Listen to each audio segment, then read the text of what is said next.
Molweni bakuthi mana beFilipi ngaseKapa kunje abantu bakuthi sihamba kuwo amanzi kunje abantu bahamba emanzini ii-drains aziwathatha amanzi siwafake ngaphantsi amangele drains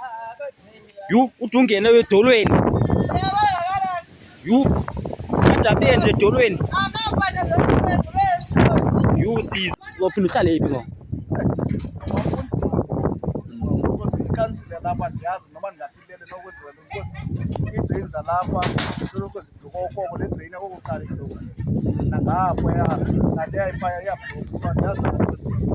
and futhi qho xa kunethile futhi noba kunethe kancini kwenzeka le nto inye futhi okoko kweendawo kwezi pointi kho nto enzi because ingathi iphanga phantsi into because amanzi akatshoni because kaloku befabe ayivulekanga leyayiyodana because kukho napayipu ebaleni abantu ngokubathi xa benza bayilungisa indlu zabo yonke into bayigalele phaya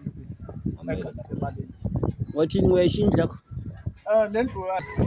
eFilipi ngaseKapa kurongo kanje abantu badade emanzini ayoFilipi yodwa igasi eKapa yonke kwenzakalweni abantu ke bayavota kodwa bahlala kwezi meko bebecela abantu kokuba ngaba xa kuthe kwashushu okanye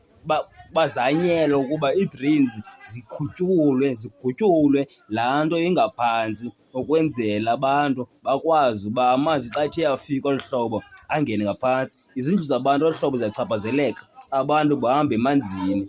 bayacela abantu ukuba abafuna utshintsha umasipala osebenzayo kodwa ke makwenzeke uba balungiselelwe eli nqaku ngusandisophalisa